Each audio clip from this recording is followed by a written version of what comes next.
Muy buenos días, ¿cómo están? ¿Cómo les va? Les saluda Mariana Alvarado desde Ciudad de México. Muchísimas gracias por estar el día de hoy con nosotros, con nosotras, con nosotres en esta tercera conferencia latinoamericana sobre diversidad en el periodismo. Me da mucho gusto saludarles y también darle la bienvenida a mi compañera Edilma Prada. Edilma, buenos días, ¿cómo estás? Mariana, ¿cómo estás? Un saludo muy especial para ti. Saludar a todas y a todos en sus territorios, en sus comunidades, en sus países. Muy contentas de estar en este segundo día de la tercera conferencia latinoamericana sobre diversidad en el periodismo. Así que promete una muy buena conversa hoy.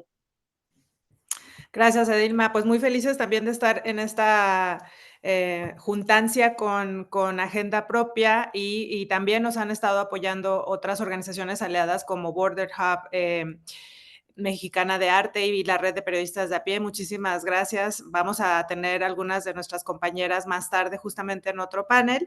Y bueno, pues agradecerles que estén el día de hoy con nosotros. Hoy vamos a continuar en esta segunda jornada con el primer panel, que es sobre la lucha por los territorios justamente de nuestras regiones y pues el respeto a la cultura, a las costumbres de nuestros distintos pueblos y poblaciones.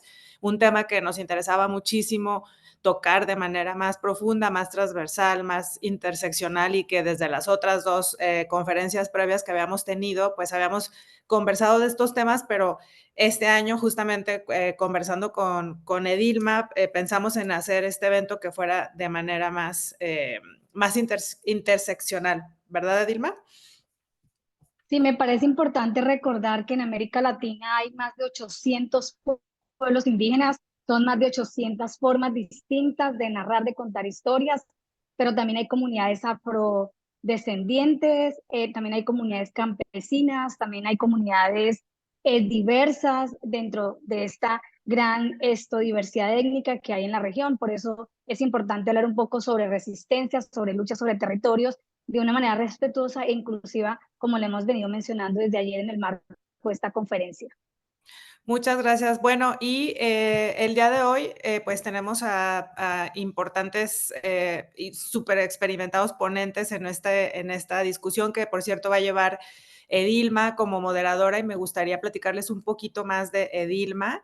Edilma es editora intercultural y periodista de investigación. Ella tiene estudios de posgrado en Derechos Humanos y Cultura de Paz.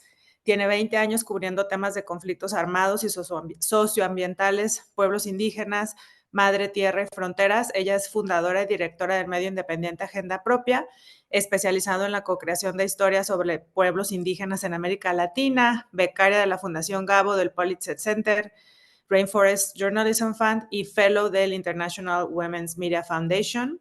Edilma es consultora de la ONG Global Environmental Investigation Agency, coautora de varios libros para periodistas y narradores, y Edilma pues ha sido ganadora y finalista de premios nacionales e internacionales, entre ellos otorgados por la Sociedad Interamericana de Prensa, Premio Gabo y Save the Children. Y bueno, pues estamos súper honradas y halagadas que Edilma esté apoyando a la Red para la Diversidad en el Periodismo Latinoamericano en la co-creación de esta conferencia. Y sin más, Edilma, pues te cedemos la palabra. Les recordamos que pueden dejar sus comentarios, preguntas en el chat, siempre por favor de manera respetuosa. Buscamos que este siempre sea un espacio seguro para la reflexión y discusión. Adelante, Dilma. Bueno, bien, entonces vamos a empezar. La idea un poco de esta sesión es justamente conversar con colegas, Aranzazú Ayala Martínez de México, Carlos Mayorga, que nos acompaña desde Colombia, e Isapi Rúa, quien está también desde Bolivia, para justamente compartir experiencias, por un lado periodísticas, pero también comprender el gran significado de territorio. A mí me gustaría empezar esta conversación. No veo conectada a Aranzazú, entonces me gustaría iniciar esta conversación con Isapi Rúa.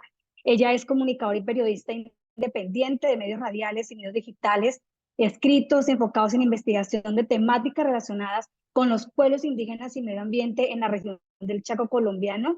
Ha producido reportajes documentales radiofónicos y audiovisuales para visibilizar la problemática y las prácticas y los conocimientos de los pueblos originarios. Le vamos a plantear una pregunta de arranque a Isapi, pero ella va a tener una presentación de apoyo. ¿Qué significa territorio para poder cubrir las historias, particularmente los pueblos indígenas. Y Sapi seguramente nos va a compartir de la experiencia del pueblo guaraní, pero nos gustaría tener como para empezar, creo que un punto de partida para crear cualquier historia relacionada con territorio y defensa de la lucha de la tierra. El territorio es comprender el significado de territorio para los pueblos indígenas. Isapi, bienvenida, un saludo especial hasta Bolivia. Yasoropai Yeye, Shere Usapurrua, Pepuama Tetarareta. Gracias por permitirme participar de este espacio. Creo que arrancar con compartir la concepción del territorio para los pueblos indígenas, particularmente de la nación guaraní, que que es una nación que está en 4 países: está en Brasil, está en Argentina, también está en Paraguay, en Bolivia. Eh, Acá les comparto los asentamientos de comunidades guaraníes, de la nación guaraní en estos países. Eh, pues se habla de territorio en la nación guaraní, que tiene una población, en el caso de Bolivia, que le sigue con la población más alta, de casi 83.000 guaraníes, más de 83.000 en Bolivia. Brasil tiene una población de 85.000 guaraníes, seguido de Argentina y de Paraguay, ¿no? Cuando hablamos del territorio para la nación guaraní, hablamos de un territorio transfronterizo que no tiene límites geográficos como te lo plantean los estados. Entonces, por ejemplo, en estos años se está en un proceso de poder hablar de reivindicación territorial a nivel de la nación guaraní continental, ¿no? Entonces, estos datos que los comparto son parte del mapa continental de la nación guaraní, que pueden encontrar en internet, creando el mapa para poder tener acceso a estos datos, que creo que son importantes visibilizarlo cuando hablamos de nación guaraní, ¿no? Y el territorio para la nación guaraní y en general creo que para los pueblos indígenas, cuando hablamos de territorio, no solo hablamos de un espacio tierra, donde como las comunidades producen sus cultivos, sino también hablamos de dimensiones, ¿no? Y quiero, por ejemplo, compartir una fracción muy corta de una de las abuelas de la comunidad Kami, de donde yo vengo cubriendo los relatos de los abuelos, pero desde una mirada periodística para comprender cómo la espiritualidad dentro del territorio puede ser un, un punto, un enfoque de soluciones a problemáticas como el cambio climático y otras problemáticas que están latentes en las comunidades indígenas actualmente, ¿no? Entonces, el territorio no solo es ese espacio de la siembra, que es una de las dimensiones, sino también hablamos de cosmogonía del ser guaraní, ¿no? Y eso implica que el Ka, es decir, el monte, el Ko, que es el lugar donde se reproduce el ciclo agrícola, son parte de entender el territorio conectado a la visión del Iwimarae, ¿no? Que es la tierra sin mal, donde las comunidades puedan tener un sistema productivo contextualizado al clima hoy, que tengan que tener también salud, que sea a partir de la recuperación de la medicina tradicional, que tu sistema educativo tenga que ver también con enseñanza de la cosmovisión, que va ligado a la lengua, que va ligado también a comprender otros espacios del lenguaje en la naturaleza y cómo ésta te rinde, te da elementos importantes para la convivencia y la armonía, ¿no? Porque depende de la subsistencia de las comunidades de estas. Pero también implica entender que hay una dimensión que tiene que ver con el cosmos, ¿no? Y cómo hay una conexión entre estas dimensiones y está latente en los mensajes de la naturaleza. Entonces, eh, hablar de territorio en la nación guaraní es comprender que hay una agenda política que se basa en el Iwimarae, y que comprende aspectos territoriales, como la tierra y el uso que le puedes dar, relacionado también a los recursos naturales que implican conservación para las comunidades indígenas desde su mirada del Ibi-Marae, pero también cómo se relaciona con otras dimensiones, ¿no? Con otros espacios que van más allá del mundo material. Entonces, para mí ha sido importante poder narrar también desde esta demanda de las asambleas a la comunicación indígena, ¿no? Que las nuevas generaciones indígenas puedan revalorizar este conocimiento ancestral que te puede llevar a tener una propuesta frente al Estado, pero también una convivencia con tus mismos conocimientos para enfrentar problemáticas en las nuevas juventudes, ¿no? Sobre todo en el caso del cuerpo con las mujeres.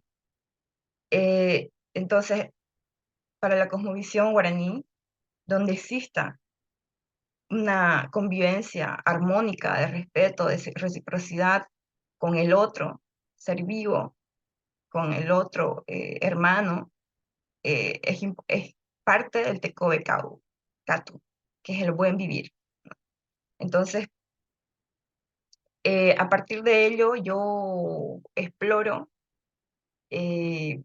la necesidad de cómo articulamos diferentes miradas para enfrentar la problemática que viven los territorios indígenas, que son de avasallamiento, de extracción de recursos naturales, como el petróleo en el caso de los territorios eh, de la comunidad donde yo vivo, en la serranía Incahuasi, donde los proyectos extractivistas continúan haciendo estragos en las fuentes de agua y el sistema hídrico, que es clave para las comunidades, pero como todavía hay una resistencia eh, de familias para, por ejemplo, incidir en el respeto del derecho a la consulta previa y que esto evite el impacto en los sistemas de agua, ¿no? Y para esto también se implican ritualidades que son importantes y que desde el Estado plurinacional de Bolivia todavía se trabaja de manera lenta en un proceso de descolonización del conocimiento y también de la narración respecto a los pueblos indígenas, ¿no? Entonces, eh, desde el periodismo indígena creemos importante que para fortalecer las articulaciones de la lucha por la tierra, el territorio y la defensa del cuerpo de comunidades de la nación guaraní en Brasil, Paraguay, y Bolivia y Argentina. Por ejemplo, en el caso de la invasión del agronegocio, que cada vez está invadiendo más los territorios en Paraguay, eh, en Argentina, en Brasil y en Bolivia también hay políticas que señalan la apertura a ampliar la frontera agrícola y que eso implica deforestación de espacios de territorios indígenas y de áreas protegidas.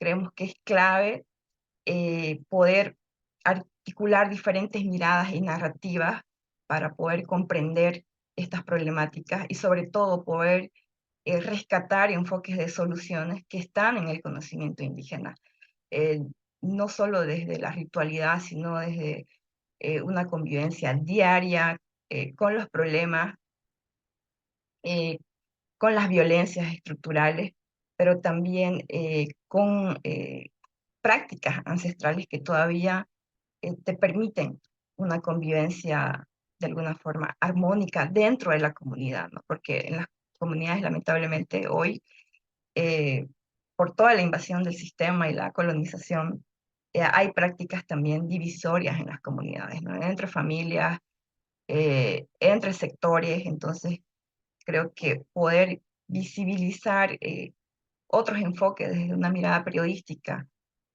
sabiendo la importancia y la influencia de la construcción de las narrativas en los medios tradicionales y otros medios alternativos que van emergiendo en la comunicación indígena, creo que es importante para poder salvaguardar este conocimiento y que pueda ser también formas de diálogo con otros conocimientos, como la ciencia y la innovación, ¿no? Que también son tecnologías que están en los territorios, pero que requieren ser enfocadas para realmente la protección y la salvaguarda eh, de los territorios en torno a los recursos naturales, pero también a la vida y al derecho colectivo de las poblaciones indígenas. Y en este sentido, y quiero ir terminando con eso, en el caso de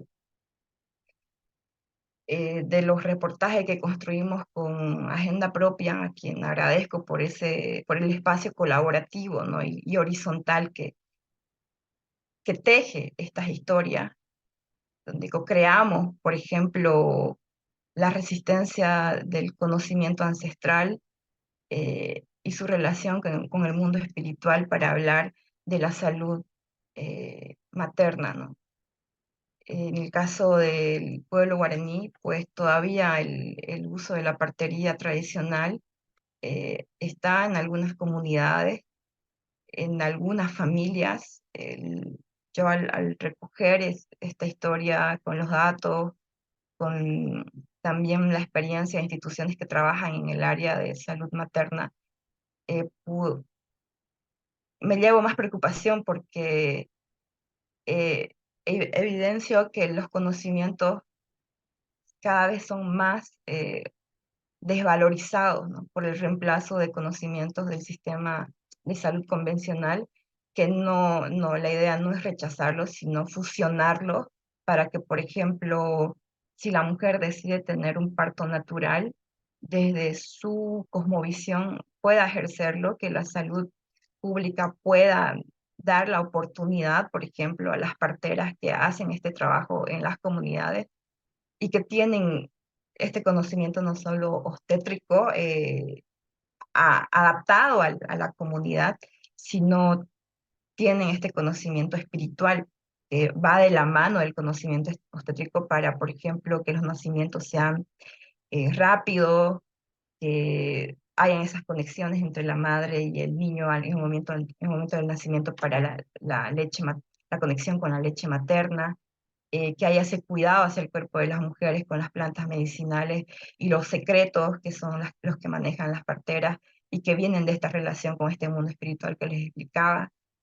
Eh, entonces, creemos que la partería guaraní, por ejemplo, tiene saberes que no solo pueden ayudar a la comunidad guaraní, a mujeres guaraní, sino también a otras mujeres que quieran tener maternidades plenas y que el sistema de salud público pueda tejer también estos conocimientos en los centros de salud público donde asisten las mujeres indígenas, porque en el caso de Bolivia todavía falta, por ejemplo, en muchos municipios como en la región del Chaco, donde está el pueblo guaraní, que se incluyan ítems para la participación de parteras. Entonces muchas de ellas son invisibilizadas también por el temor de que si tuviesen alguna complicación y no hay la ayuda del sistema público, puedan ser condenadas, digamos, por el sistema penal.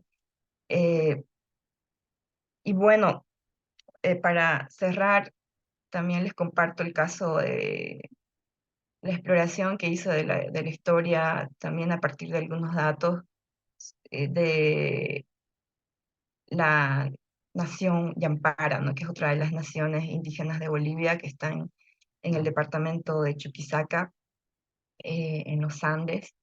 Y pues la nación Yampara concibe también el territorio con estos aspectos que le mencionaba de la nación guaraní, que tiene muchas similitudes, donde el territorio es central para el desarrollo de la identidad, ¿no? Para el idioma, para explorar la memoria, para la conexión con temas de educación, temas de salud, eh, temas de saberes ancestrales, ¿no?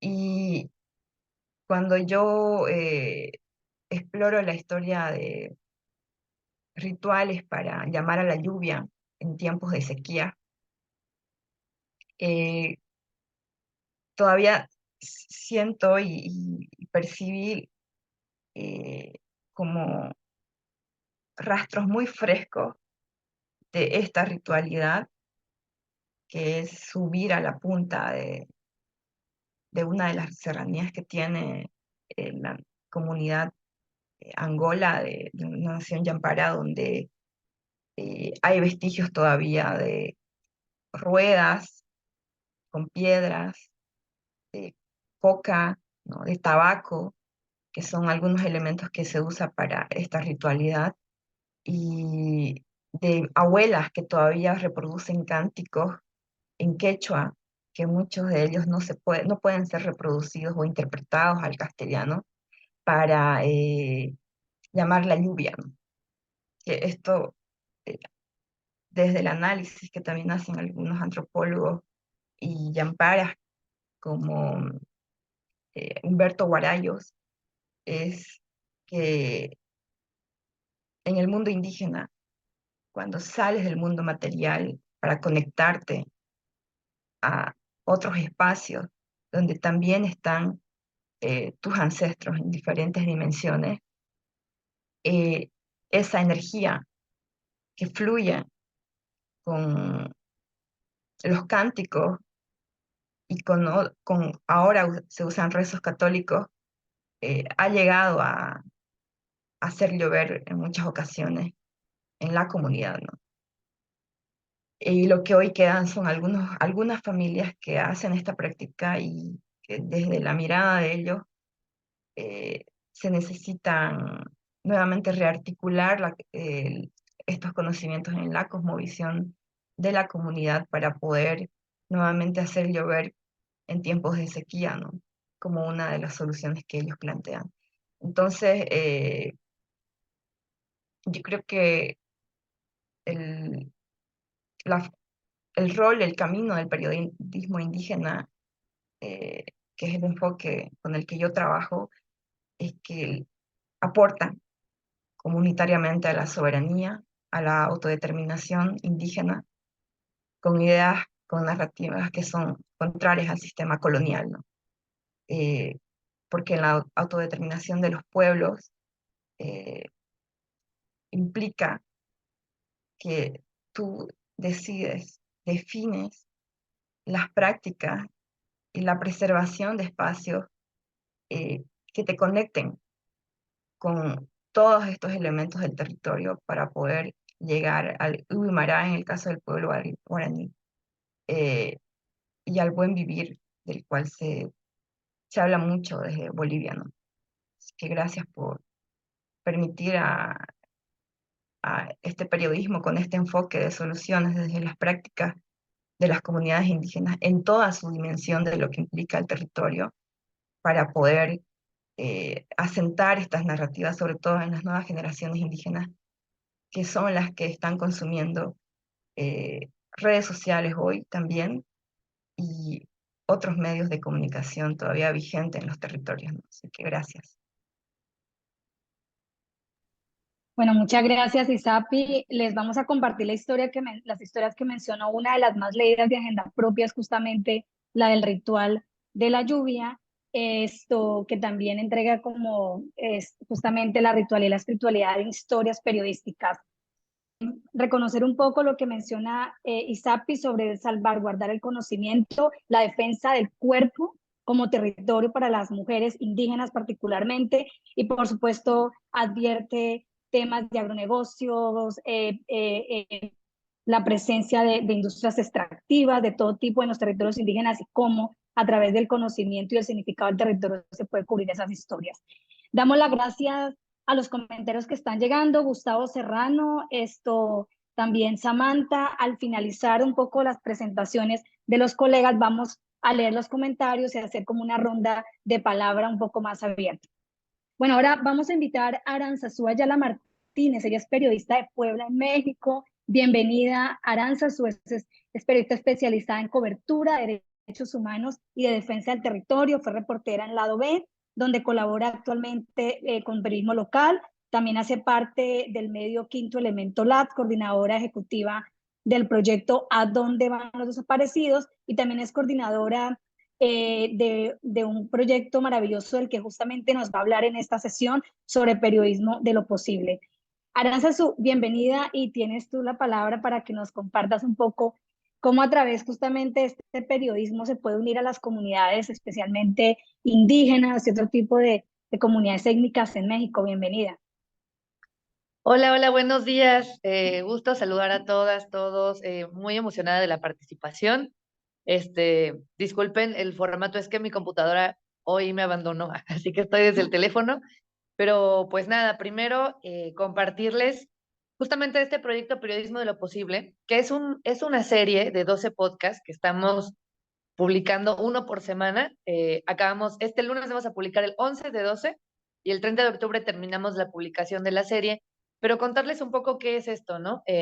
Primero pues decir que yo nada más represento una parte de todo el enorme equipo que somos casi 70 personas las involucradas en este proyecto. Este proyecto nació el año pasado a principios de una inquietud de varias organizaciones de redes, AC, de Ojo de Agua Comunicación, de Quinto Elemento Lab y de la Sandía Digital, que nos dedicamos a tanto el periodismo de investigación como a radios comunitarias, como a comunicación comunitaria. O sea, son muchas cosas distintas, ¿no? Entonces, nos unimos para pensar, bueno, cómo contar historias de defensa del territorio, pero desde la esperanza, ¿no? Desde lo que sí sale bien, desde lo que se logra, no solo desde la denuncia, un poco para tratar de contrarrestar esta narrativa que tenemos pues en México y bueno, en Latinoamérica, ¿no? Muy dominante de violencia, ¿no? Y no que no haya violencia, y no que no haya dificultades y obstáculos, pero también hay muchísimas cosas hermosísimas que surgen a partir de la organización comunitaria, ¿no? Entonces, la idea era que se contaran estas historias, pero que no la contáramos los periodistas o las periodistas desde otros lados, sino que se contaran las propias protagonistas, ¿no? Que fueran las comunidades, las radios, las organizaciones defensoras, quienes contaran su historia. Entonces, esta convocatoria se lanza, recibimos muchísimas propuestas, al final se hizo una primera selección de 20, de las cuales después quedaron 12, y no que no todas sean súper importantes, sino que eran las historias que tenían este potencial de ser contadas desde la esperanza, ¿no? Desde lo transformador, enfatizar los logros, y no es que las historias no cuenten cosas de repente complicadas, ¿no? Por ejemplo, esta semana, el 10º episodio que se llama, es de Puebla, es de defensa de un río, los compañeros tienen un compañero desaparecido, ¿no? Entonces, pues es un episodio muy, muy duro en ese sentido, por ejemplo, pero habla al final de cómo a partir de la defensa del territorio crearon una cooperativa de café, ¿no? Entonces, son historias que cabe destacar, son de muchos lugares del país, hay gente súper diversa, la persona más joven que está en los equipos, porque, perdón, cada equipo está integrado al menos por un hombre y una mujer, y aunque hay equipos que solo son 2 personas, hay equipos grandísimos. Hay uno que son 13 compas, y de verdad, las y los 13 hicieron todo, ¿no? Juntis. Aquí, les digo, la persona más joven tiene 20 años, 21, y la persona mayor tiene 67. O sea, en verdad estamos en los rangos de edad. También hay historias de todo el país prácticamente. Tenemos representación de 8 estados de la República, pero tenemos desde Quintana Roo, que está al sur de México, así donde está Cancún, pues, y hasta Chihuahua, en la Sierra Rarámuri y al sur de Sonora, ¿no? El territorio ancestral de los pueblos lloremes. Hay historias digamos, de contextos semiurbanos y semirurales, ¿no? Historias que ocurren en la sierra, historias que ocurren en el campo, historias solo de mujeres, de participación política de pueblos originarios. Hay compas mayas, lloremes, rarámuris, mixtecos, chontales, o sea, hay compas nahuas también. Es un proyecto que es también como que muy, muy único en el sentido que es como la primera vez que todas las personas involucradas, o sea, hacemos algo que no sabíamos hacer, ¿no? Aprendimos muchísimo. De hecho, hubo un seminario de capacitación virtual en el que también Dilma nos dio justamente una sesión introductoria, una charla súper linda también. Y en este seminario también fue como que vayamos aprendiendo distintas cosas, ¿no? De cómo hacer un guión, pero no un guión tradicional de un programa de radio, sino un guión de una historia a partir de una investigación y que sea narrativo y que tenga escenas y que tenga un clímax. O sea, sí fueron muchísimas cosas de, no recuerdo que en el segundo campamento presencial, porque nos pudimos encontrar 2 veces presencialmente, en el segundo campamento, en el taller de hacer guión, hablábamos del clímax y era, ¿qué rayos es un clímax, no? Así de, ¿qué es eso? Todo el mundo estábamos así de, no, o sea, ni siquiera quienes estábamos como acompañando proyectos de repente sabíamos cómo hacerle, pero fue muy bonito porque en verdad fue un aprendizaje enorme y muy colectivo, ¿no? Se han sido más de un año, la convocatoria la lanzamos el año pasado, en septiembre fue el primer campamento, ¿no? Ya estamos en octubre, vamos a cerrar en octubre. O sea, ha sido más de un año de trabajo de muchísima gente. Hay algunos episodios que tienen canciones propias, ¿no?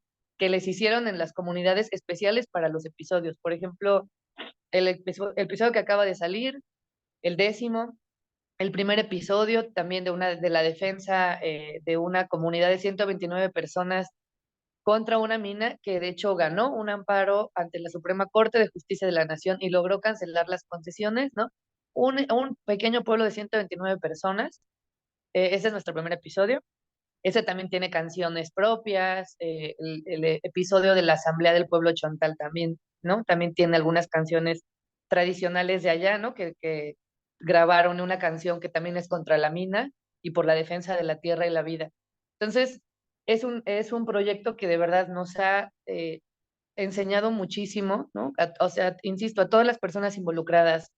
Y porque no es que viene un equipo y nosotras hacemos el guión para nada, ¿no?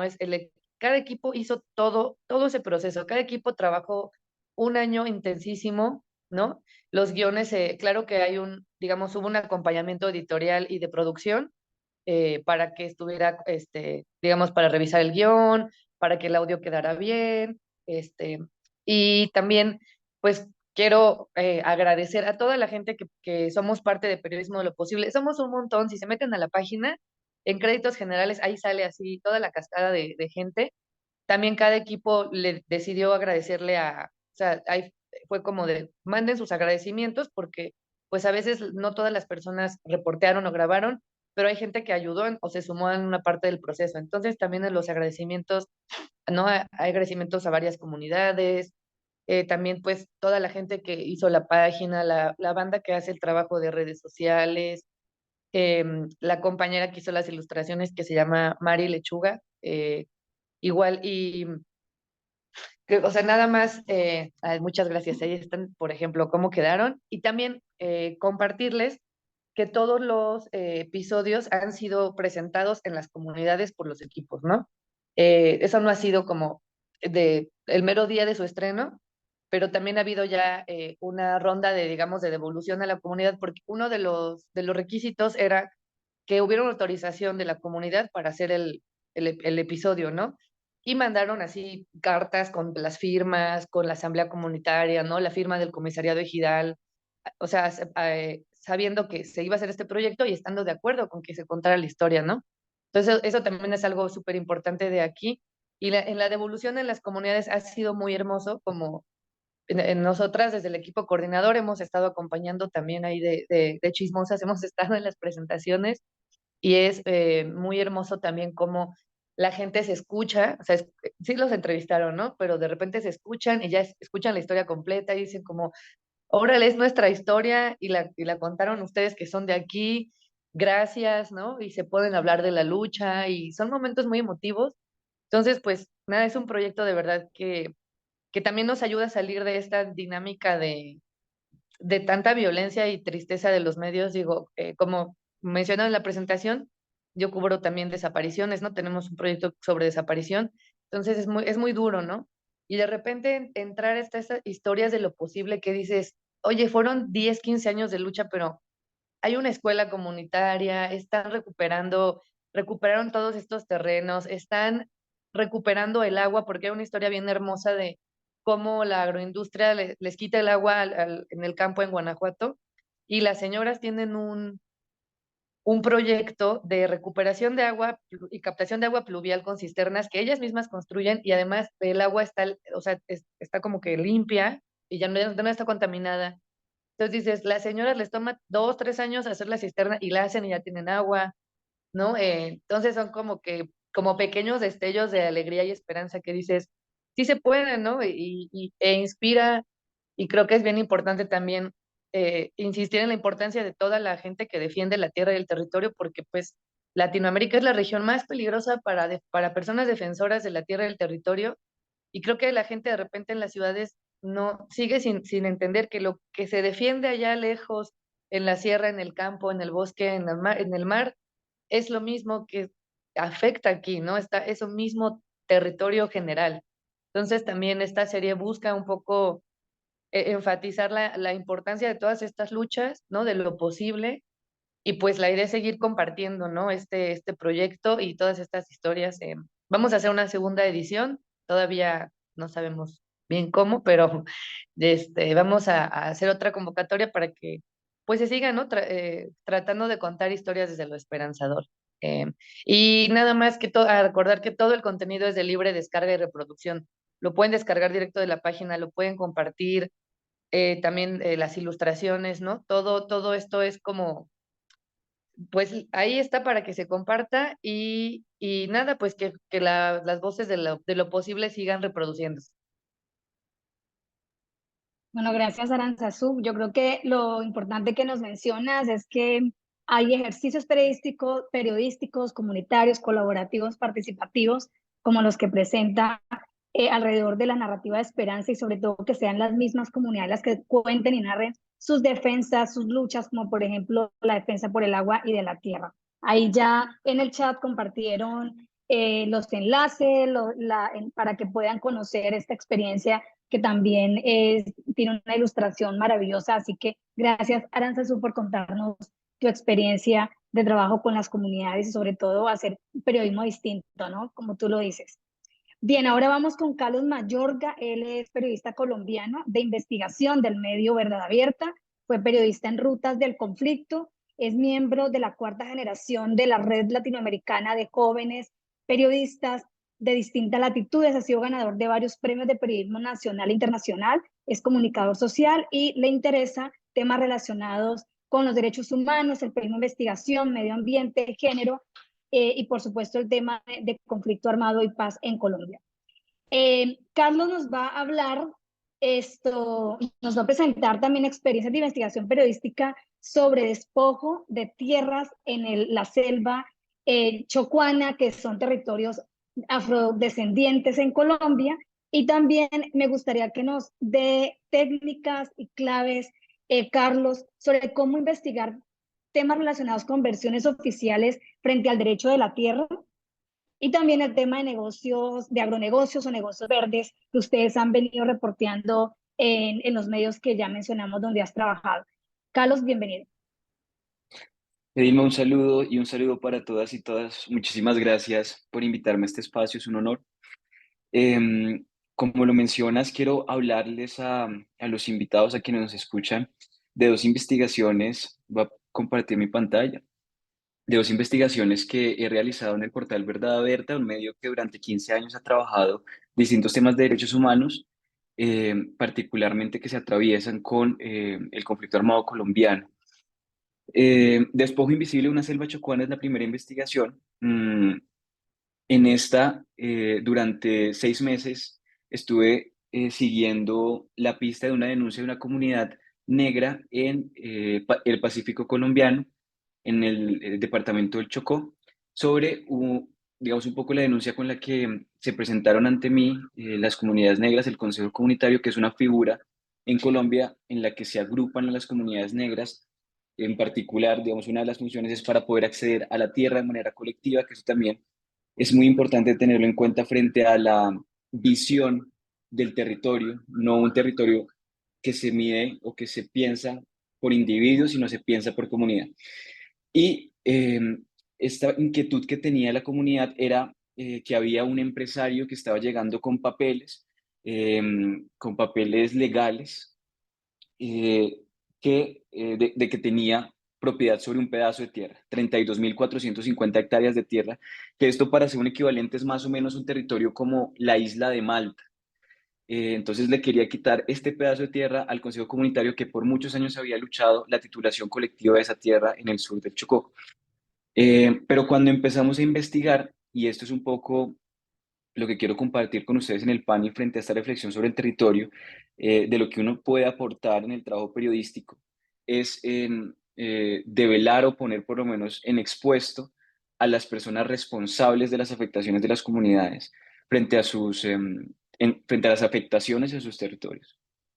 Y eso fue lo que a lo que le apostamos desde Verdad Abierta con este trabajo, es a encontrar quién es la persona que en realidad estaba interesada en despojar a esas comunidades negras y para qué quería despojar estas tierras.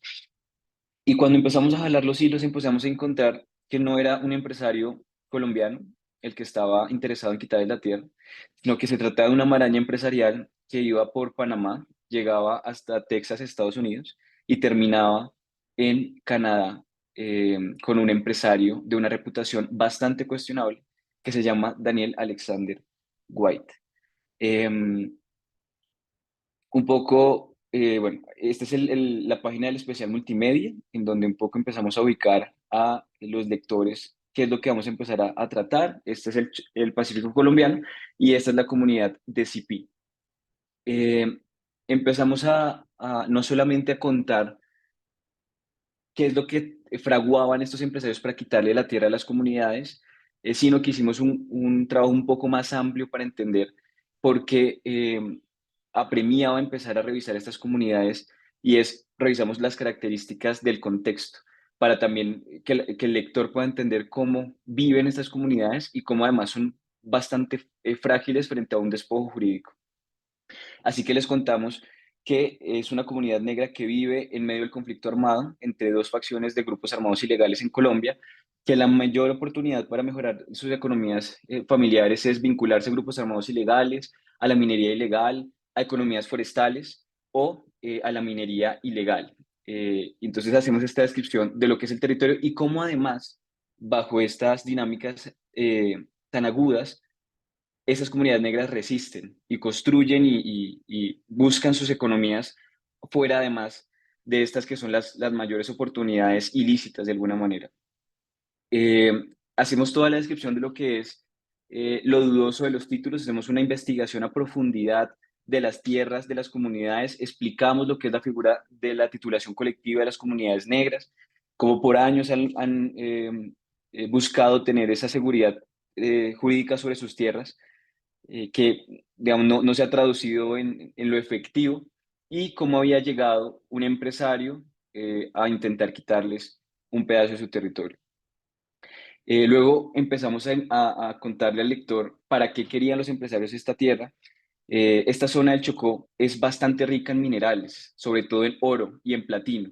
Entonces uno inicialmente empieza a pensar que si se quería quitar un pedazo de tierra a las comunidades, tal vez se quería buscar un título con el Ministerio de Minas y Energías para empezar a hacer extracción, ¿no? Esa es una de las primeras hipótesis y se coloca sobre la mesa y se confronta un poco a los empresarios.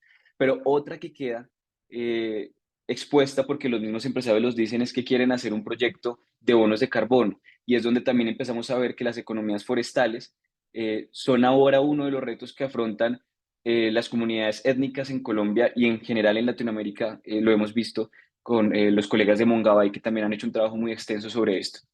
Entonces, eh, es también ver cómo estos proyectos verdes son como la carta blanca para empezar la justificación del despojo de los territorios de las comunidades étnicas en Colombia. Luego aquí en este capítulo presentamos todo lo que es la maraña empresarial, y cómo además es tan poco transparente la persona que quiere hacer estos negocios sobre las comunidades, y lo que quieren hacer es intentar venderle a las comunidades la idea de que deben perder sus territorios para ganar. Como les conté, toda esta investigación lo que intenta reflejar es que son comunidades muy vulnerables, que tienen necesidades económicas, y de esto mismo se aprovechan los empresarios que intentan llegar a estas regiones. Les dicen, conocemos la grave situación por la que atraviesan, y miren, este proyecto es una gran oportunidad para que ustedes reciban una parte económica. Entonces, es una manera de negociar con los derechos territoriales de las comunidades, los derechos ancestrales de las comunidades, por la necesidad económica. ¿Y esto qué genera? La fractura dentro de las comunidades. Una parte de la comunidad termina apoyando a las empresas que vienen a estos territorios con propuestas deslumbrantes económicas, y otra que tiene unos principios un poco más de defensa de la ancestralidad del territorio, sigue luchando porque no sea así, porque el derecho del territorio lo tiene que decidir es propiamente la comunidad. Y finalmente, como les decía, la idea es un poco exponer y poner sobre la mesa los que tienen los responsables en este panorama, y el Estado es uno de ellos que no puede faltar. No podemos ser solo los periodistas los que estamos un poco exponiendo estas problemáticas de despojo, sino que el Estado, la Agencia Nacional de Tierras, en el caso concreto de Colombia, o la Unidad de Restitución de Tierras, tenían que estar pendientes de que estas comunidades no fueran despojadas, de que tuvieran un acompañamiento para revisar qué es lo que pasa con un doble título sobre una misma porción de tierra en Colombia. Y encontramos respuestas bastante desalentadoras, donde, digamos, no había como una intención propiamente de empezar a investigar, acompañar a las comunidades. Y bueno, una cierta facción también del Estado también, por lo menos prendía las alarmas de que les preocupaba este despojo. Les muestro brevemente lo que fue la investigación. Tiene bastante texto, es una investigación bastante larga. Tiene mapas, tiene imágenes, tiene videos, tiene podcast. Es lo que se conoce como un especial multimedia para intentar hacer esta investigación un poco tan larga, algo más digerible para las comunidades, para los lectores, perdón. Y bueno, también para las comunidades, por supuesto, que son las principales que tienen que saber sobre lo que está pasando. Eh, Esto es la maraña empresarial que les mencionaba, también un trabajo interactivo en donde se puede ver y se puede exponer quiénes son las personas y las empresas en todo el Panamá y Estados Unidos que estaban interesadas en esta tierra. Y por último, para cerrar esta investigación, quisiera mencionar que el trabajo periodístico también, cuando se logra los criterios de un trabajo a profundidad de investigación, puede ser una carta o un apoyo más bien que contribuya a que las comunidades exigan sus derechos. Y con esta investigación ellos empezaron a hacer ruido ante estamentos del Estado para decirles, vean todo lo que estaba pasando. No conocíamos todo esto, pero con el apoyo de aliados encontramos que eso es lo que está pasando y ya tenemos eh, evidencias para decir que aquí hay indicios de irregularidad con la tierra, que hay personas que, se aprovecharon de nosotros y querían despojarnos de nuestra tierra. Y de alguna manera contribuyó en lo que se pudo. Todavía hay fracciones dentro de la misma comunidad para por lo menos traer a colación de nueva integración a la comunidad y a decir, por esto nos estamos peleando y vean los intereses que habían detrás. Entonces, a eso contribuyó también esta investigación, digamos, para también hacer valer esos derechos territoriales. Eh, por último, quisiera hablarles de Cartagena del Cheral, la selva agoniza. Esta es una investigación que realicé el año pasado eh, en uno de los departamentos que por mucho tiempo marcó los índices más altos de deforestación en el país. A nivel mundial empezó a mirarse a Colombia con asombro y con preocupación porque a partir de la firma del Acuerdo de Paz en noviembre del 2016 se dispararon los índices de deforestación en la Amazonía colombiana. Y el Estado colombiano emprendió varias acciones para mitigar este flagelo.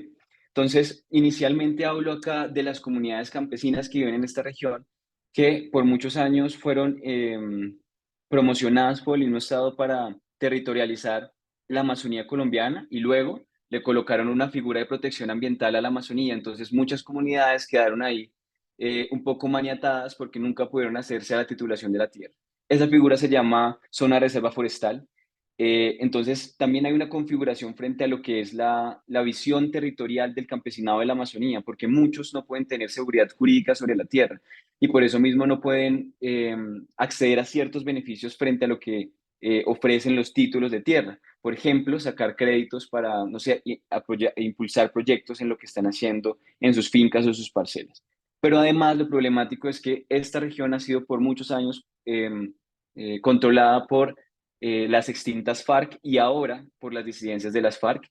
Entonces se les tilda de que son guerrilleros, de que todo aquel campesino que viva en Cartagena del Cheirá, en el Guaviare, en Putumayo, todos son colaboradores de la guerrilla. Entonces también hay una marcación sobre las comunidades campesinas que viven en estos territorios. Se le suma de otro lado también que en la Amazonía pues ha abundado también el cultivo de coca En Caquetá, en Cartagena del Chairá, donde se hace esta investigación, por supuesto que abundó la coca. Entonces también se recaen sobre estas comunidades campesinas y sus territorios la estigmatización de que son cocaleros, de que son narcotraficantes o que tienen algún vínculo con la cadena del narcotráfico. Que si bien en algunos años, sobre todo en los 80, mucha de la economía campesina de esta región tuvo relación con eso, el día de hoy es muy distinto, pero siguen con esta marca. En esto hablo en ese primer texto, cuento las agrestes condiciones con las que las comunidades viven en estas regiones, desamparados del Estado, en donde el transporte de los productos que cosechan con mucho esfuerzo sale muy costoso para ser comercializado, y que aún así, digamos, insisten por vivir en estas regiones e intentar resolver sus economías familiares. Muchos se han metido en la ganadería, lastimosamente, porque es la mejor opción. Pero bueno, también es un poco hacer la lectura desde ahí, por qué la gente termina, los campesinos, vinculándose a la ganadería en estas regiones.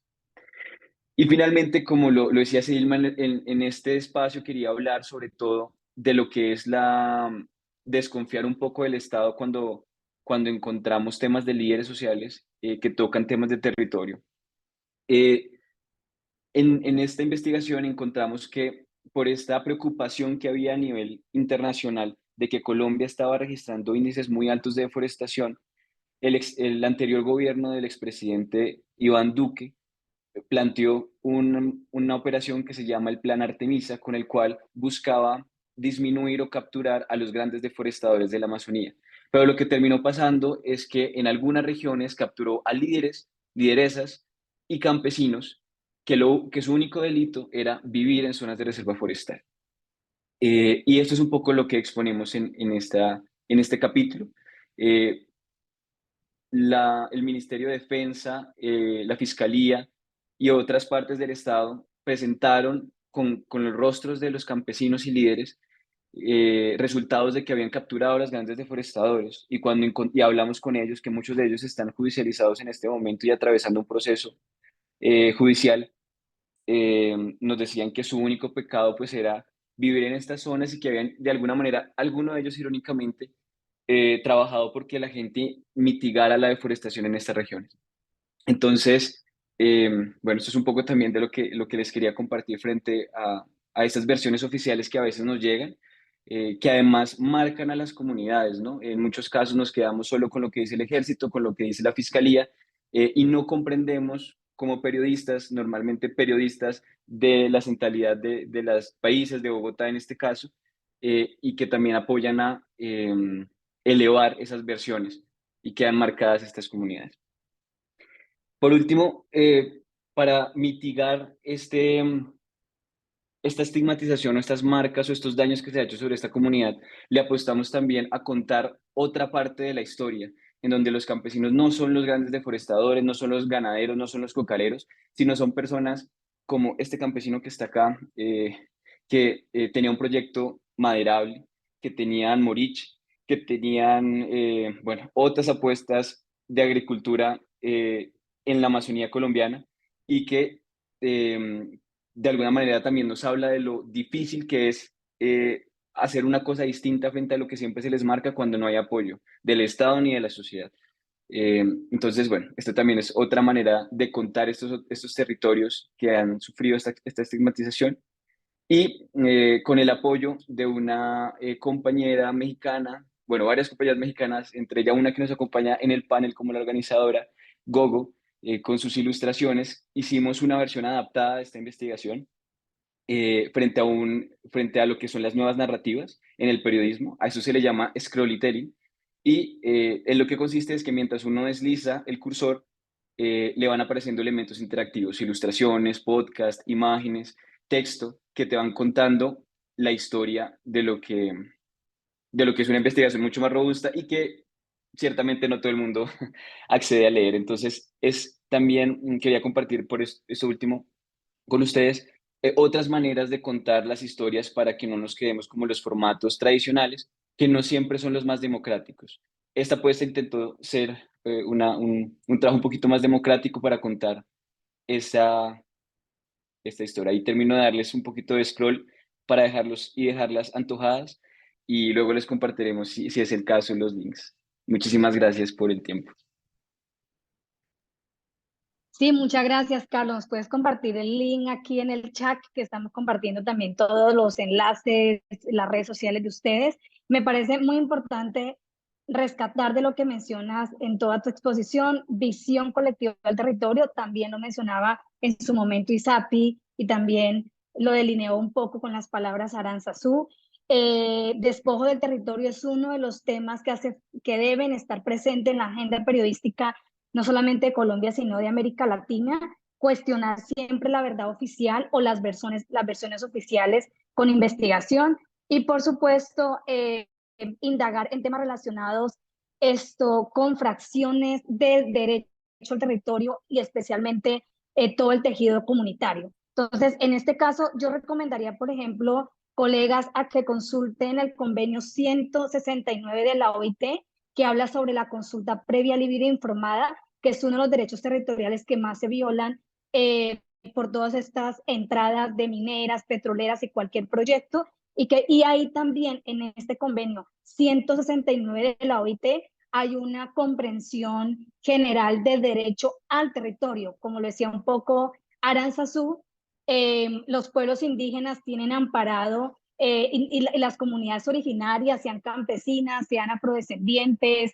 u otro tipo de comunidades técnicas, tienen el derecho amparado como derecho al territorio y derecho a la tierra. Así que yo les recomiendo que leamos como periodistas y nos documentemos con el convenio 169 de la OIT. Bien, ahora yo tengo una pregunta relacionada justamente con estos temas. La dejo abierta. Tal vez Isapi, Aranzazú y Carlos pueden dar sus opiniones. Ustedes están en zonas también de conflicto, de riesgo. ¿Cómo abordar temas de resistencia sin poner en riesgo a las comunidades y sin ponerse en riesgo ustedes mismos? Tal vez un consejo o una recomendación.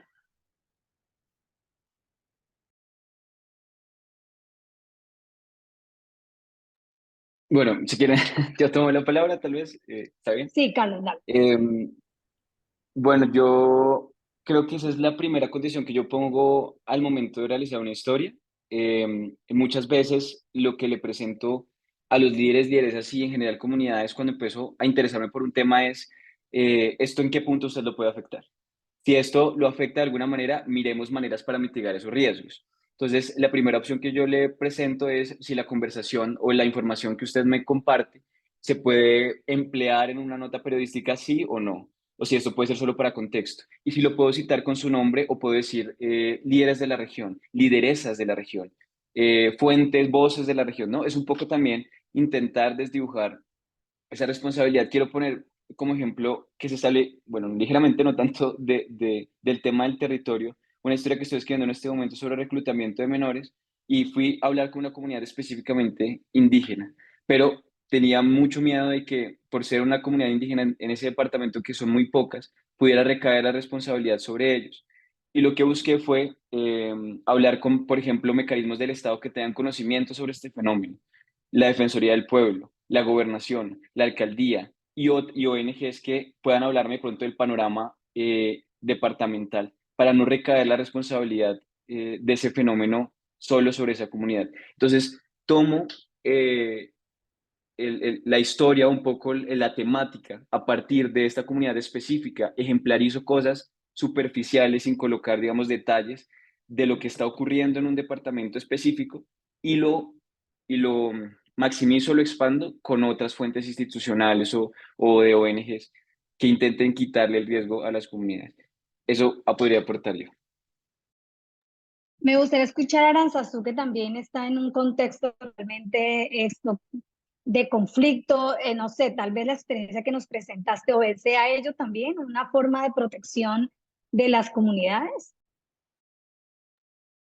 Pues creo que algo bien importante y también un poco desde experiencia, digamos, en el periodismo más tradicional, yo también he cubierto mucho tiempo defensa del territorio y es siempre preguntar, porque muchas veces cuando estás entrevistando, y eso también pasó en la realización de los podcasts, ¿no? Pues la gente te cuenta muchas cosas, se sincera, como que te confiesa algunas cosas que son cosas que pueden ser perjudiciales si se publican, ¿no? Entonces siempre como que al terminar una plática, una entrevista, es como que volver a tocar base y decir, oiga, de todo esto nos compartieron, hay algo que mejor no deba salir, ¿no? Pensando que, sobre todo en temas, aquí pasa muy frecuente que en temas como del proceso judicial de una investigación, ¿no? Que aunque haya personas detenidas, no puedes poner su nombre completo, ¿no? O en el tema de defensa del territorio, cuando hay empresas involucradas, bueno, siempre hay empresas involucradas, pero cuando digamos ya tienen nombre y apellido, ¿no? Es decir, mejor no señalamos directamente, ¿no? Porque no, después pues pueden resultar contraproducentes o poner en riesgo tanto a la comunidad como a quien reportea dentro y fuera, ¿no? Si es gente de la comunidad, pues aún es mayor a veces el riesgo porque están pues ya muy identificadas porque están viviendo ahí, ¿no? Entonces yo creo que siempre es decir, de toda esta información, algo que mejor no deba salir, ¿no? Como que eh, cuidar que lo que se publique no vaya después a poder ser utilizado por alguien, ¿no? Pensando en las personas señaladas como responsables.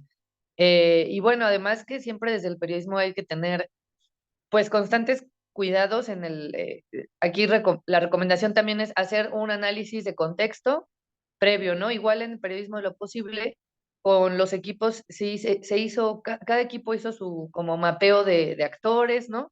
Y los equipos que se consideró que pudieran tener un riesgo, se buscó una asesoría, ¿no? Especializada que brindó este artículo 19, como para ver en los casos donde pudiera haber un riesgo por reportear esa historia, digamos, tener como ya un plan de acción, ¿no? Como que cubrir los huecos antes de empezar a reportear. Bien, gracias. Yo le cambio un poco la pregunta a Aranzazu y luego vamos, digo, a Isapi y luego vamos con comentarios y preguntas de ustedes. Y es una pregunta que nos hemos planteado en muchos escenarios cuando se cubren historias de territorio y tiene que ver cómo cubrir también dentro de estas historias de resistencia de territorio los derechos de la naturaleza, ¿sí? Que en este momento están en mucha discusión por todas las crisis climáticas, pero también por justamente los problemas que ustedes han mencionado de despojo, de presencia de grupos armados, de minería ilegal cada vez más que llega cada vez más cerca como a estos lugares sagrados o al corazón de las comunidades. Y Sapi, también cómo contar en las historias periodísticas de territorio los derechos de la madre naturaleza o de la madre selva. Creo, creo que o sea, es importante poner diversas fuentes. Las comunidades indígenas tienen la palabra mucho más clara de estos derechos en la relación cotidiana, en rituales también. Por ejemplo, en el caso del pueblo guaraní, si entras a un espacio, tienes que pedir permiso, tienes que conectar con ese entorno para tener la advertencia si entras o no a cazar, por ejemplo, para alimentar a tu familia, o si entras a cortar un árbol, cuándo lo tienes que hacer, en qué momento, ¿no? Entonces, esto desde ya las comunidades como fuente son muy claras, ¿no? De que la naturaleza también es un ente vivo y hay que respetarlo. Pero también hay normativas, en el caso de Bolivia se hablaba mucho sobre espacios internacionales, la importancia de la reivindicación de los derechos de la Pachamama. Y hay normativa ahí que se puede revisar, y también el análisis sobre todo, ¿no? De otras fuentes respecto al avance, pero también al retroceso de la vulneración de los derechos de la naturaleza, con las nuevas políticas que se están haciendo no solo en Bolivia, sino también en otros países donde hay presencia indígena, y la presencia indígena tiene que ver estrechamente con el ejercicio de estos derechos, sobre todo a la vida, ¿no? A la armonía en los espacios del territorio donde está el entorno de la naturaleza. Entonces hay también, creo, otros, otras fuentes como los medios de comunicación alternativa de pueblos indígenas, donde están abordando otros enfoques periodísticos, otros enfoques de comunicación respecto a lo que mencionas, Edilma, cómo ejercemos el derecho, que no solamente implica la conservación, sino implica el comprender que como seres humanos estamos conectados en redes, y es importante potencializar esta conservación a partir de lecturar códigos dentro de la misma naturaleza. Y creo que de estas narrativas ya se están hablando en medios alternativos y pueden ser también otras fuentes. Bueno, muchas gracias, Isapi. Sí, igual si ustedes quieren conversar, Carlos o Aranzazu, sobre las preguntas, también levantan la mano, me avisan. Eh, sobre las intervenciones. Hay un comentario, Gustavo Serrano lo dejó ya hace un buen tiempo, cuando justamente estaba hablando Isapi. Voy a leerlo por si tal vez ustedes quieran también reaccionar. No se ha llegado a analizar la posibilidad de vincularse a explotaciones productivas, aportando el conocimiento ancestral y aprovecharse en lo que resulte adecuado de las tecnologías de los agronegocios. Lo planteo porque advierto que las enormes carencias alimentarias y demás de nuestros pueblos indígenas, sin que se advierta posibilidades reales para sobreponerse a fenómenos tan extremos como el cambio climático. Es como una relación entre la seguridad alimentaria, la presencia justamente de todos los agronegocios y eh, lo que se está viendo ya en distintos territorios de sequía y de crisis climática. No sé si tienen algún comentario al respecto. Igual son reflexiones que también están dejando los colegas y participantes en esta sesión.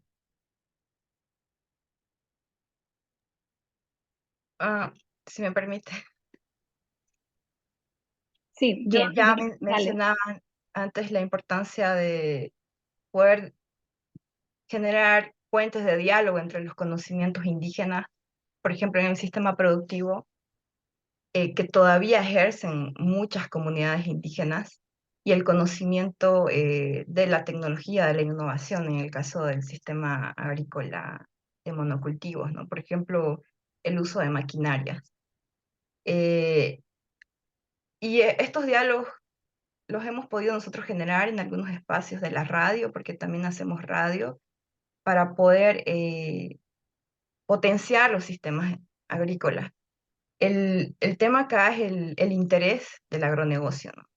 Es realmente el interés a la conservación de los espacios dentro de los territorios, cómo se puede dialogar la posición de los pueblos indígenas al respecto de el uso del territorio para la expansión agrícola que implica deforestación con los monocultivos. Entonces son temas que en espacios de cumbres agropecuarias en Bolivia se los ha ido conversando entre organizaciones indígenas, pequeños productores y también el agroempresariado. Y creo que es importante escuchar las voces de los pueblos indígenas, también desde la mirada de lo que implica el desarrollo en la comunidad, ¿no? A las comunidades indígenas les interesa tener el cultivo, tener la alimentación con innovación, claro, por ejemplo, los sistemas de riego cuando faltan las lluvias, innovación también ancestral, como los rituales que ya mencionábamos, eh, pero no la expansión masiva para generar grandes cantidades de recursos económicos, ¿no? Esa es la diferencia con la mirada del agronegocio respecto al cultivo, la expansión con agroquímicos, con transgénicos, a los que el pueblo guaraní, por ejemplo, se está resistiendo a la invasión de semillas transgénicas de maíz en las comunidades por los riesgos que ya las organizaciones han ido analizando con instituciones que trabajan en estos temas. Creo que sí, es necesaria una innovación, pero que sea una innovación tecnológica transparente, que la ciencia pueda generar investigación transparente para que los pueblos indígenas puedan cohesionar sus conocimientos ancestrales con innovación en contextos donde cada vez la tierra está más degradada justamente por los impactos del agronegocio. Yo ahí estoy plenamente de acuerdo contigo, Isapi, frente a lo que también he podido recoger de otras comunidades indígenas y comunidades negras, tienen una visión, como lo expresas, de cuidado y preservación y respeto por la tierra, en donde además el sentido en muchos casos es la producción colectiva. Muchos tienen chagras, muchos hacen minga para la producción colectiva de la comunidad, y eso también configura una manera muy distinta frente a estos modelos que son un poco más masivos. Quisiera poner también sobre la mesa los ejemplos de la palma de aceite africana que se han expandido en la parte de los Montes de María o en Mapiripán, en el Meta, que tiene unos impactos específicos sobre los recursos hídricos, desecan la tierra y le quitan tierra a las comunidades campesinas, indígenas y negras para cultivar. Eh, y en donde normalmente la queja siempre es, nosotros no queremos esto, no queremos agroindustria, no queremos eh, fertilizantes tóxicos que aparte llegan a regar nuestros acuíferos, porque por gravedad caen indudablemente hacia las fuentes de agua, sino que le apostamos a otras maneras de producir distintas. Pronto vamos a publicar también, perdón la cuña, pero creo que interesa para este tema específico frente a esas otras miradas de territorio, como comunidad, como mujeres negras de los Montes de María. Se oponen un poco a esta agroindustria y tienen unos proyectos distintos para la producción agrícola del maíz, del arroz, que claro, tiene unos esfuerzos mucho más grandes que los monocultivos que a veces tienen tecnificados, pero que creo que ahí mismo es donde está el valor también periodístico de poder retratar esas otras maneras que persisten por proteger los territorios. Bueno, aquí hay un comentario de un colega, después de ver esos trabajos, escribe él, hoy tengo cuestionamientos y vergüenza, siento que hay mucho por hacer, ayudar a conocer mejor nuestras realidades desde nuestros propios espacios, sin esperar a que medios oficiales masivos lo hagan. Yo creo que un poco la reflexión que también escribe David es justamente que para cubrir estos temas debe haber una sensibilidad en el periodismo, ¿sí? Y creo que esa sensibilidad también nos las presentaba Aranzazú. Y hay una pregunta que conecto que hace Paola Ginette Silva en el grupo, es cómo hacer que estas historias, que estas investigaciones, que estos sentires de las comunidades lleguen a las comunidades también, o sea, no se queden en una web o no se queden por fuera, sino que retornen al territorio. ¿Algún comentario, alguna recomendación, Aranzazú? Sí, bueno, en el proyecto de periodismo de lo posible se planteó de entrada, o sea, les comparto, se planteó de entrada para que fuera como, para que saliera tanto a gente que desconoce la problemática y la defensa de las comunidades, pero que también hubiera un compromiso de regresar a la comunidad, ¿no? Es decir, ahí creo que lo que es, pues, clave es que los equipos que hicieron las historias son de las comunidades. Hay dos equipos que son medios locales independientes, sin embargo, que están ahí, o sea, que viven ahí cerquita y que están todo el tiempo ahí. Entonces, también es como decir, ahí está esta cercanía, esta pues, pertenencia al territorio, ¿no? Esta familiaridad que hace que sí, o sea, el podcast se va a hacer para afuera, pero hay un compromiso de regresarlo, ¿no? De que se presente de manera comunitaria, de que la comunidad escuche esta historia, que se la apropien también, algo que nos ayudó a nosotras y ha sido, insisto, como mucho estar constantemente pensando y cambiando. ¿Y ahora qué hacemos? ¿Ahora cómo hacemos? Es, por ejemplo, las plataformas donde está el podcast, ¿no? Que es como nos decían, en las comunidades es más fácil que la gente se comunica por WhatsApp y es YouTube, porque luego con los paquetes de internet es lo que incluye, ¿no? Y cuando no hay señal y solo hay internet que te conectas, entonces por eso los episodios también los tenemos, por ejemplo, en YouTube completo, o sea, con la imagen, con la ilustración de Mari y el audio, ¿no? ¿Por qué? Porque es justo esto de, vamos a también pensar en qué formato es más fácil que regrese a las comunidades, ¿no? Si es más fácil YouTube, si es más fácil un video de Facebook, también los tenemos ahí. O sea, luego nos preguntaban que por qué en tantas plataformas, ¿por qué es eso? No es, hay que pensar la manera en la que también la comunidad te dice, a mí sí me facilita esto, ¿no? O también como creo que el hecho de que la comunidad supiera desde el principio qué se estaba haciendo ayudó un montón porque, o sea, era como, primero tengo que dar permiso para que hagas esta historia, ¿no? Después me vas a entrevistar para contar la historia y al final, ya que regresas con el podcast, yo ya, o sea, ya sé porque ya di el permiso, ya estuve en las entrevistas, también porque a veces la gente anda en tantas cosas que te dicen sí y luego se le olvida y pasan muchos meses. En este caso, pues pasó casi un año, ¿no? Entonces, creo que es eso, ¿no? Pensar los formatos, las vías de distribución también, eh, o sea, como, y el involucrar desde el principio. Hay historias donde pues participó mucha gente en las entrevistas, ¿no? Sin embargo, todos los equipos estaban constantemente hablando con la gente, los que eran de dos comunidades diferentes, por ejemplo, pues una sí estaba en la comunidad, el otro iba de una cada tantos meses como para estar ahí presente, ¿no? Y creo que es eso, plantearlo desde el principio, o sea, plantear para quién es esto, quiénes lo van a escuchar, y también por eso este proyecto, insisto, todo el contenido es de libre descarga y reproducción para que justo, ¿no? Para que las comunidades lo tomen y se apropien y lo sigan compartiendo también. Muy, muy bonito lo que dices de plantear desde el principio el retorno del contenido también para las comunidades, porque también hace parte de respetar los tejidos comunitarios y la confianza que la comunidad le da al periodista a la hora de hacer estos cubrimientos tan delicados y complejos. Ya creo que vamos cerrando. Solamente una pregunta un poco activadora para que también nos vayamos todos y todas quienes hemos seguido esta sesión con la pregunta. Yo se las planteo a ustedes, pero con una respuesta, por favor, más de reflexión, más de esperanza, que nos motive también a involucrar en más a las comunidades para cubrir esos temas tan complejos, porque cubrir el tema de tierra, territorio es muy complejo, requiere muchas voces, leer la legislación propia de los pueblos y también de los países y de las naciones. Esto, que caminemos los territorios también, que los periodistas volvamos a los lugares donde están pasando estos hechos y que las comunidades las involucremos. La pregunta es, ¿para qué quieren la tierra? A modo de reflexión de lo que ustedes han hablado. Esta pregunta me gustó mucho que la tenía en la investigación, Carlos, porque justamente a veces no nos preguntamos eso cuando hacemos la investigación y porque es una pregunta que se cuestiona mucho en los discursos del odio cuando se hace relación a los pueblos indígenas. Por ejemplo, tanta tierra para los indígenas perezosos, flojos, como decimos a veces acá en Colombia, pero hay un cuestionamiento ahí importante que también es una pregunta disparadora o una pregunta mejor activadora, cambiando el término, para hacer mejor investigación y hacer mejores historias con las comunidades.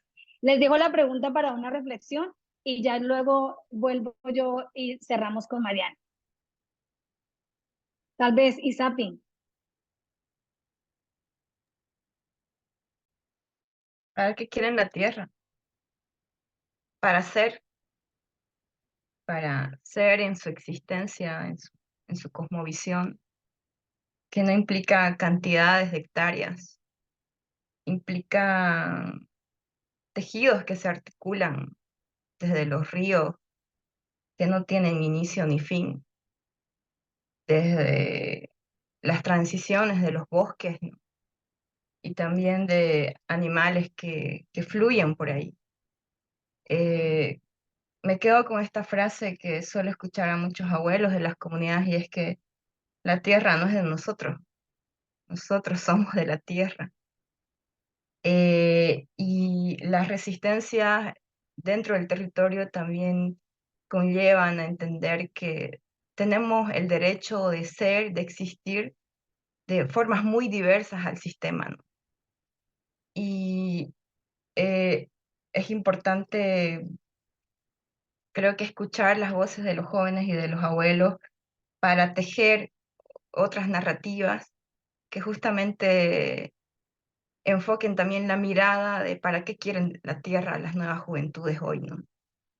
Y en el caso del pueblo guaraní es para caminar hacia el Ibimaray, que ya está ahí, pero también está dentro del interior, y ese interior se alimenta del espacio territorial físico, pero también de las dimensiones espirituales.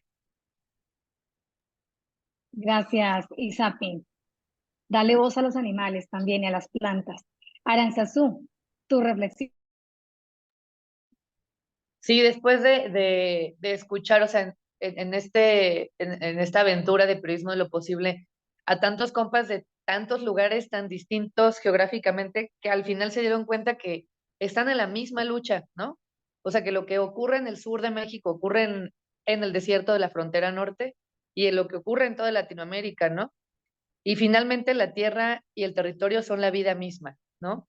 No hay manera de entender la existencia sin el agua, sin el aire, sin los árboles, sin el desierto, sin el mar, vivas donde vivas, estés donde estés, ¿no? Y también como decían, nosotros, seres humanos, llegamos después, ¿no?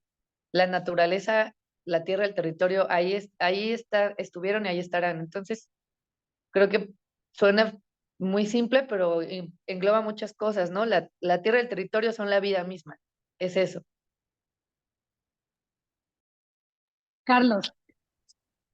Eh, quieren la tierra para, yo creo que como primera idea, protegerla. Quería retomar esto que decías de esta frase estigmatizante que usan varios sectores políticos de decir, las comunidades étnicas tienen un montón de tierra y son unos perezosos y no la usan.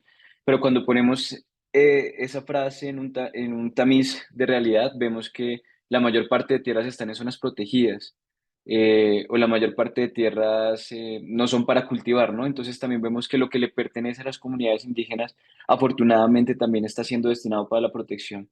Entonces inicialmente creo que es para eso y que la tierra del territorio lo quieren y lo necesitan porque de ellos depende su existencia como comunidades étnicas.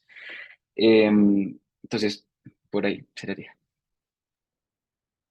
Bueno, no, colegas, pues Isapi, Aranzazu, Carlos, muchas gracias por sus reflexiones, por su trabajo valiente, por su forma de hacer periodismo, porque creo que nos ayuda mucho a pensar historias de todo tipo, pero sobre todo equilibrar las voces de las comunidades con la realidad de los documentos, hacer investigaciones cada vez más urgente, pero con múltiples voces basadas justamente en estos relatos de los abuelos, de las abuelas, de las plantas, de los jóvenes.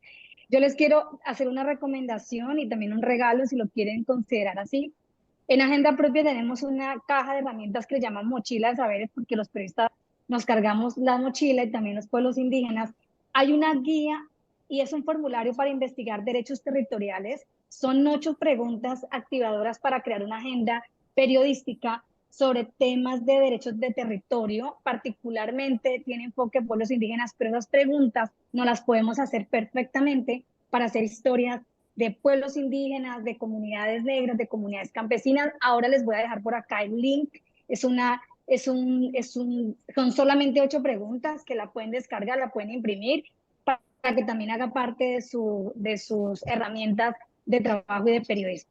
Muchísimas gracias a ustedes por esta participación y gracias, Mariana, nuevamente por permitirnos moderar esta sesión, pero sobre todo por permitirnos co-crear también un poco todo lo que ha sido la conferencia estos 2 días, que creo que ha sido maravillosa. Muchas gracias, Mariana.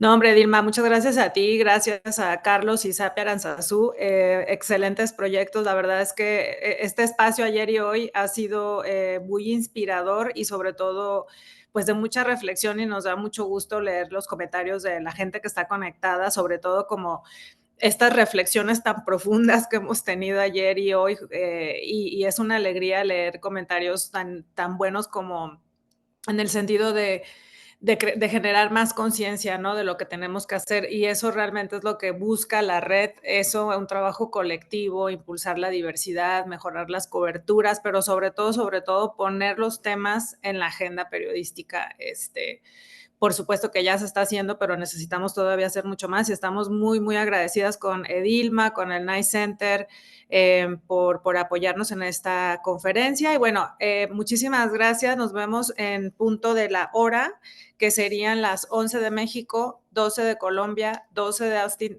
Texas, una de Venezuela, ya casi me aprendo los horarios, y una de la tarde de Bolivia.